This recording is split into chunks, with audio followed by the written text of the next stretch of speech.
Daniel 1,5. Je me détendis en faisant un peu d'hyperventilation.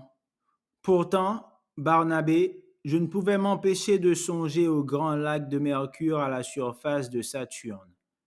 Captain Clark.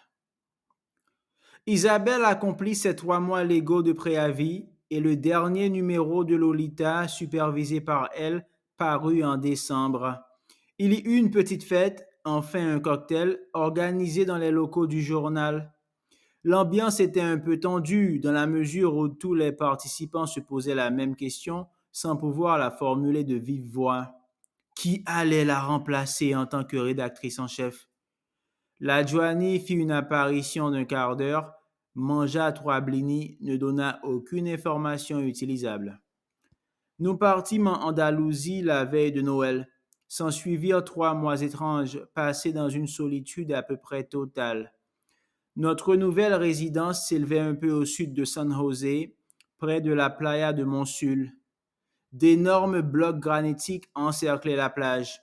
Mon agent voyait de bon œil cette période d'isolement. Il était bon, selon lui, que je prenne un peu de recul, afin d'attiser la curiosité du public. Je ne voyais pas comment lui avouer que je comptais mettre fin. Il était à peu près le seul à connaître mon numéro de téléphone. Je ne pouvais pas dire que je m'étais fait tellement d'amis au cours de ces années de succès. J'en avais, par contre, perdu pas mal. La seule chose qui puisse vous enlever vos dernières illusions sur l'humanité, c'est de gagner rapidement une somme d'argent importante. Alors on les voit arriver, les vautours hypocrites. Il est capital pour que le désillement s'opère de gagner cette somme d'argent. Les riches véritables, nés riches et n'ayant jamais connu d'autre ambiance que la richesse, semblent immunisés contre le phénomène, comme s'ils avaient hérité avec leur richesse d'une sorte de cynisme inconscient, impensé, qui leur fait savoir d'entrée de jeu qu'à peu près toutes les personnes qu'ils seront amenés à rencontrer n'auront d'autre but que de leur soutirer leur argent par tous les moyens imaginables. Ils se comportent ainsi avec prudence et conservent en général leur capital intact. Pour ceux qui sont des pauvres, la situation est beaucoup plus dangereuse. Enfin, j'étais moi-même suffisamment salaud et cynique pour me rendre compte. J'avais réussi à déjouer la plupart des pièges. Mais des amis, non, je n'en avais plus. Les gens que je fréquentais dans ma jeunesse étaient pour la plupart des comédiens, de futurs comédiens ratés, mais je ne pense pas que cela aurait été très différent dans d'autres milieux. Isabelle non plus n'avait pas d'amis et n'avait été entourée les dernières années surtout que de gens qui rêvaient de prendre sa place. Nous n'avions ainsi personne à inviter dans notre somptueuse résidence, personne avec qui partager un verre de rioja en regardant les étoiles. Que pouvions-nous faire donc? Nous nous posions la question en traversant les dunes. Vivre? C'est pas exactement dans ce genre de situation qu'écrasés par le sentiment de leur propre insignifiance, les gens se décident à faire des enfants. Ainsi se reproduit l'espèce, de moins en moins, il est vrai. Isabelle était passablement hypochondriaque et elle venait d'avoir 40 ans. Mais les examens prénataux avaient beaucoup progressé et je sentais bien que le problème n'était pas là. Le problème, c'était moi. Il n'y avait pas seulement en moi ce dégoût légitime qui saisit tout homme normalement constitué à la vue d'un bébé. Il n'y avait pas seulement cette conviction bien ancrée que l'enfant est une sorte de nain vicieux, d'une cruauté innée, chez qui se retrouvent immédiatement les pires traits de l'espèce et dont les animaux domestiques se détournent avec une sage prudence. Il y avait aussi, plus profondément, une horreur, une authentique horreur face à ce calvaire ininterrompu qu'est l'existence des hommes. Si le nourrisson humain, seul de tout le règne animal, manifeste immédiatement sa présence au monde par des hurlements de souffrance incessants, c'est bien entendu qu'il souffre et qu'il souffre de manière intolérable. C'est peut-être la perte du pelage qui rend la peau si sensible aux variations thermiques sans réellement prévenir de l'attaque des parasites. C'est peut-être une sensibilité nerveuse anormale, un défaut de construction quelconque.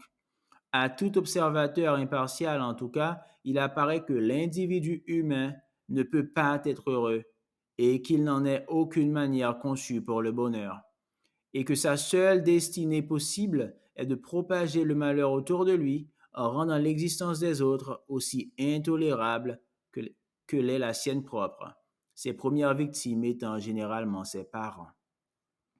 Armé de ces convictions peu humanistes, je jetai les bases d'un scénario provisoirement intitulé Le déficit de la sécurité sociale, qui reprenait les principaux éléments du problème. Le premier quart d'heure du film était constitué par l'explosion ininterrompue de crânes de bébés sous les coups d'un revolver de fort calibre. J'avais prévu des ralentis, de légers accélérés, enfin toute une chorégraphie de cervelle à la John Woo. Ensuite, ça se calmait un peu. L'enquête, menée par un inspecteur de police plein d'humour, mais aux méthodes peu conventionnelles, je songeais à Jamel Debbouze, concluait à l'existence d'un réseau de tueurs d'enfants, supérieurement organisé, inspiré par des thèses proches de l'écologie fondamentale. Le MEN, Mouvement d'extermination des nains, prônait la disparition de la race humaine, irrémédiablement funeste à l'équilibre de la biosphère, et son remplacement par une espèce d'ours supérieurement intelligent. Des recherches avaient été menées parallèlement en laboratoire afin de développer l'intelligence des ours et notamment de leur permettre d'accéder au langage. Je songeais à Gérard Depardieu dans le rôle du chef des ours. Malgré ce casting convaincant, malgré ma notoriété aussi, le projet n'aboutit pas. Un producteur coréen se déclara intéressé, mais se révéla incapable de réunir les financements nécessaires. Cet échec inhabituel aurait pu réveiller le moraliste qui sommeillait en moi, d'un sommeil du reste en général paisible. S'il avait eu échec et rejet du projet, c'est qu'il subsistait des tabous, en l'occurrence l'assassinat d'enfants, et que tout n'était peut-être pas irrémédiablement perdu. L'homme de réflexion, pourtant, ne tarda pas à prendre le dessus sur le moraliste. S'il y avait tabou, c'est qu'il y avait effectivement problème. C'est pendant les mêmes années qu'apparurent en Floride les premières Child Free Zones, résidences de standing à destination de trentenaires décomplexés qui avouaient sans embâche ne plus pouvoir supporter les hurlements, la bave, les excréments, enfin les inconvénients environnementaux qui accompagnent d'ordinaire la marmaille. L'entrée des résidences était donc tout bonnement interdite aux enfants de moins de 13 ans.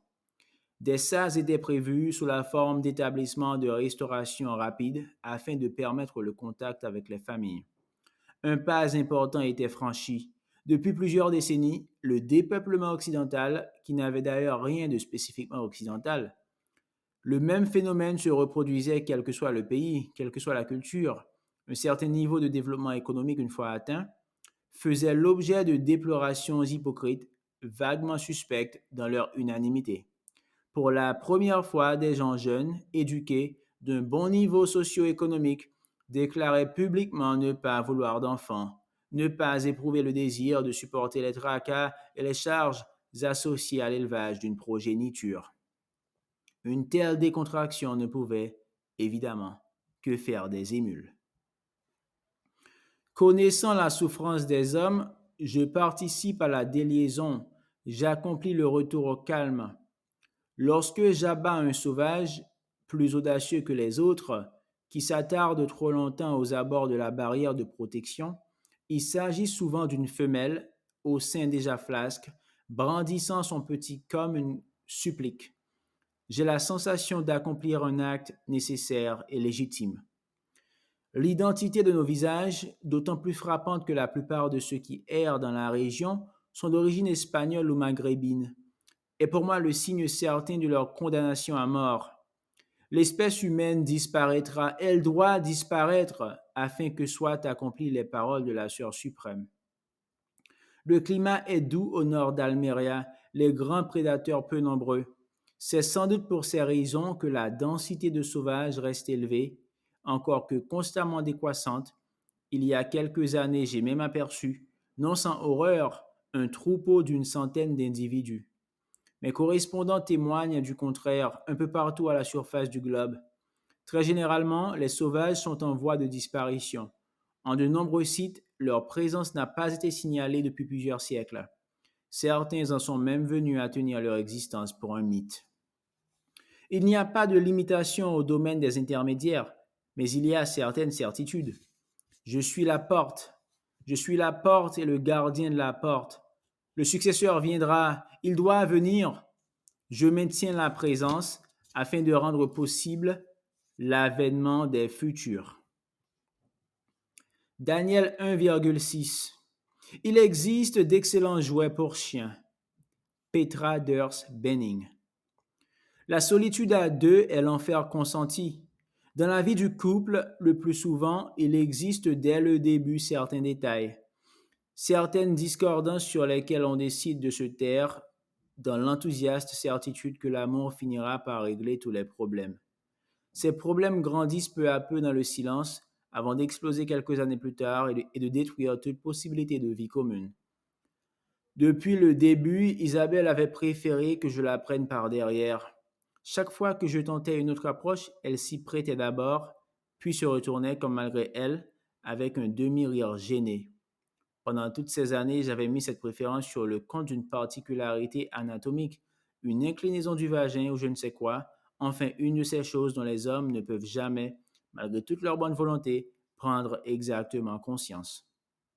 6 semaines après notre arrivée, alors que je lui faisais l'amour, je la pénétrais comme d'habitude par derrière, mais il y avait un grand miroir dans notre chambre, je m'aperçus qu'en approchant de la jouissance, elle fermait les yeux et ne les rouvrait que longtemps après, une fois l'acte terminé. J'y repensais toute la nuit en descendant 2 bouteilles d'un brandy espagnol passablement infect. Je revis nos actes d'amour, nos étreintes, tous ces moments qui nous avaient unis. Je la revis à chaque fois détournant le regard ou fermant les yeux, et je me mis à pleurer. Isabelle se laissait jouir, elle faisait jouir, mais elle n'aimait pas la jouissance, elle n'aimait pas les signes de la jouissance, elle ne les aimait pas chez moi, et sans doute encore moins chez elle-même. Tout concordait. Chaque fois que je l'avais vu s'émerveiller devant l'expression de la beauté plastique, il s'était agi de peintres comme Raphaël et surtout Botticelli. Quelque chose de tendre parfois, mais souvent de froid et toujours de très calme. Jamais elle n'avait compris l'admiration absolue que je vouais au Gréco.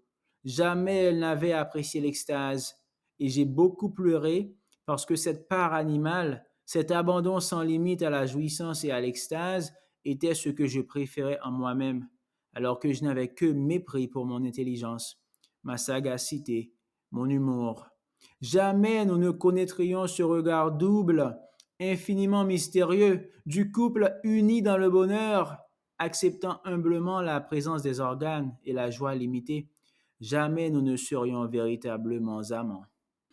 Il y eut pire, bien entendu, et cet idéal de beauté plastique auquel elle ne pouvait plus accéder allait détruire sous mes yeux Isabelle. D'abord, il y eut ses seins qu'elle ne pouvait plus supporter, et c'est vrai qu'ils commençaient à tomber un peu, puis ses fesses selon le même processus. De plus en plus souvent, il fallut éteindre la lumière, puis la sexualité elle-même disparut. Elle ne parvenait plus à se supporter, et partant, elle ne supportait plus l'amour qui lui paraissait faux. Je bandais encore pourtant, enfin un petit peu au début. Cela aussi disparut, et à partir de ce moment, tout fut dit. Il n'y eut plus qu'à se remémorer les paroles, faussement honoriques, du poète andalou. Oh, la vie que les hommes essaient de vivre, oh, la vie qu'ils mènent dans le monde où ils sont, les pauvres gens, ils ne savent pas aimer. Lorsque la sexualité disparaît, c'est le corps de l'autre qui apparaît dans sa présence vaguement hostile. Ce sont les bruits, les mouvements, les odeurs et la présence même de ce corps qu'on ne peut plus toucher ni sanctifier par le contact devient peu à peu une gêne. Tout cela malheureusement est connu. La disparition de la tendresse suit toujours de près celle de l'érotisme. Il n'y a pas de relation épurée, d'union supérieure des âmes, ni quoi que ce soit qui puisse y ressembler, ou même l'évoquer sur un mode allusif. Quand l'amour physique disparaît, tout disparaît. Un agacement morne, sans profondeur, vient remplir la succession des jours. Et sur l'amour physique, je ne me faisais guère d'illusions. Jeunesse, beauté, force, Les critères de la mort physique sont exactement les mêmes que ceux du nazisme. En résumé, j'étais dans un beau merdier. Jeunesse, beauté, force. Les critères de la mort physique sont exactement les mêmes que ceux du nazisme. En résumé, j'étais dans un beau merdier. Une solution se présenta sur une bretelle de l'autoroute A2, entre Saragosse et Tarragone, à quelques dizaines de mètres d'un relais routier où nous nous étions arrêtés pour déjeuner, Isabelle et moi. L'existence des animaux domestiques est relativement récente en Espagne. Pays de culture traditionnellement catholique, machiste et violente, l'Espagne traitait il y a peu les animaux avec indifférence et parfois avec une sombre cruauté. Mais le travail d'uniformisation se faisait sur ce plan comme sur les autres, et l'Espagne se rapprochait des normes européennes et particulièrement anglaises. L'homosexualité était de plus en plus courante et admise. La nourriture végétarienne se répandait ainsi que les babioles No Age, et les amis domestiques, ici joliment dénommés mascotas, remplaçaient peu à peu les enfants dans les familles. Le processus n'en était pourtant qu'à ses débuts et connaissait de nombreux ratés. Il était fréquent qu'un chiot, offert comme un jouet pour Noël, soit abandonné quelques mois plus tard sur le bord d'une route. Il se formait ainsi, dans les plaines centrales, des meutes de chiens errants. Leurs existences étaient brèves et misérables. Infestés par la gale et d'autres parasites, ils trouvaient leur nourriture dans les poubelles des relais routiers et finissaient généralement sous les pneus d'un camion. Ils souffraient surtout, effroyablement, de l'absence de contact avec les hommes. Ayant abandonné la meute depuis des millénaires, ayant choisi la compagnie des hommes, jamais le chien ne parvint à se réadapter à la vie sauvage. Aucune hiérarchie stable ne s'établissait dans les meutes. Les combats étaient constants, que ce soit pour la nourriture ou la possession des femelles. Les petits étaient laissés à l'abandon et parfois dévorés par leurs frères plus âgés. Je buvais de plus en plus pendant cette période et c'est après mon troisième à Nice, en titubant vers la Bentley, que je vis avec étonnement Isabelle, passant par une ouverture dans le grillage, s'approcher d'un groupe d'une dizaine de chiens qui stationnaient dans un terrain vague à proximité du parking. Je la savais de naturel plutôt timorée, et ces animaux étaient en général considérés comme dangereux. Les chiens cependant la regardaient approcher sans agressivité et sans crainte. Un petit bâtard blanc et roux, aux oreilles pointues, âgé de 3 mois au maximum, se mit à ramper vers elle. Elle se baissa, le prit dans ses bras, revint vers la voiture. C'est ainsi que Fox fit son entrée dans nos vies, et avec lui, l'amour inconditionnel.